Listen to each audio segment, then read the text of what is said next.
మళ్ళా ఆడోళ్లకు పైసలు వేస్తున్నాడు, అవి లేవు. మళ్ళా భూములు లేని వాళ్ళకు జాగ చూపిస్తున్నారు, అది లేదు. మరి ఎట్లా ఎట్లా బతుకుతారు? కౌలు రైతులకు కూడా 12,000 ఇస్తాను.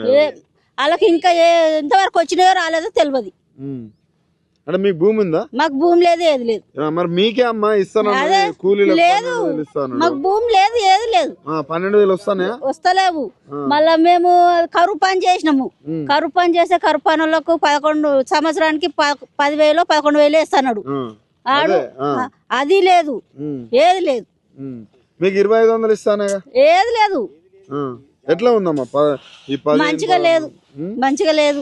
మళ్ళీ మాకు కేసీఆరే రావాలి. ఎందుకట్లా? మాకు కేసీఆరే మంచిగా చేస్తుండు అంతే. మాకు బైపాస్ చేసాడు మేము పని, బైపాస్ ఇడిచిపెట్టి బైపాస్ కు పని లేకుండా చేసిండు. కేసీఆర్ ఉండగా బైపాస్ కు పని మంచిగా ఉంది. ఇప్పుడు బైపాస్ పని లేదు, ఏది లేదు. మేము ఇక ఈ కూలి నాలు ఇది చేసుకుంటున్నాం. కనీసం ఈ రైతులన్నా మంచిగా చూసుకుంటా ఏమో మనకు తెలియదు. ఇక రైతుల సంగతి అయితే మనకు తెలియదు. నీకు 500 గ్యాస్ రావట్లేదా? వస్తలేదు. ఆయన ఏమో మరి ఇస్తాను మీ మహిళల్ని కోటేశ్వర. లేదు లేదు, నిన్న తీసుకున్నా నేను 1000 రూపాయలు పెట్టి గ్యాస్. అంతేనా? కదమ్మా, మీకు నమ్మకం ఉందా? ఇంకా 10 ఏళ్ళు మాకు నమ్మకం లేదు. ఆయన 10 ఏళ్ళు ముఖ్యమంత్రి చేస్తారు. మాకు నమ్మకం లేదు సార్, మాకు నమ్మకం లేదు. మళ్ళీ వేస్తారా ఓట్లు? మేము వెయ్యం. అంతేనా? అంతే. ఎట్లా మరి ఇట్లా పనులు చేయకపోతే ఎట్లా? మరి మనకు తెలియదు సార్.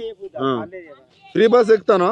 నేను ఇంతవరకు ఒక్క నాడు ఎక్కిన, అంతే. ఫ్రీ బస్ ఇంతవరకు ఎక్కలే.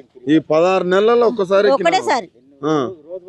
మరి 6-7 మిగులుతాయి ఒక్కొక్క మహిళకు అంటాడు. ఎందుకు మిగులుతాయి? అవి మన మీదనే వేస్తాడు, అవి మన మీదనే వేస్తాడు కిరాయిలు. ఇప్పుడు మహిళ మొగోళ్ళకు ఆడోళ్ళు రాజ్యం అయిపోయింది. ఇప్పుడు ఆడోళ్ళకు వాళ్ళకు ఫ్రీ బస్సు పెట్టిండు, ఎక్కడంటే అక్కడ తిరుగుతురు వాళ్ళు. తులం బంగారం లేదు అని ఏట్ల మన్ను లేదు, అంతే. అంతే వస్తుంది. మేము ఇల్లు కడతామని లోన్ పెట్టినాము, లోన్ గిట్లా ఏది రాలే, ఏమి ఇస్తలేడు. అసలు 16 నెలల్లో ఏం చేసిండో అని ఎట్లా మన్ను. బాధ ఉంది మాకు. ఇందిరమ్మ ఇల్లు అన్ని ఇచ్చిండా? ఇందిరమ్మ ఇల్లు లేవు, ఏవి లేవు మాకు, ఏవి లేవు. డబుల్ బెడ్రూమ్ లో పెట్టమన్నాడు కేసీఆర్, పెట్టమన్నాడు. కేసీఆర్ వచ్చినట్టు కంపల్సరీ వచ్చి మాకు మా పేరు వెళ్ళినా ఇట్లా వెళ్ళినాక ఇట్లా లేవు. కూడా ఇప్పుడు ఇస్తలేరు. ఇప్పుడు ఇబ్బంది ఉంది మాకు. కనీసం ఈ కూలన్నా దొరుకుతున్నాయా మీకు? కూల్ అంటే ఇక పిలిచిన వాళ్ళ దగ్గరకే వస్తున్నాం. మాకు రోడ్ పైన ఉంటే మేము డైలీగా పోదు.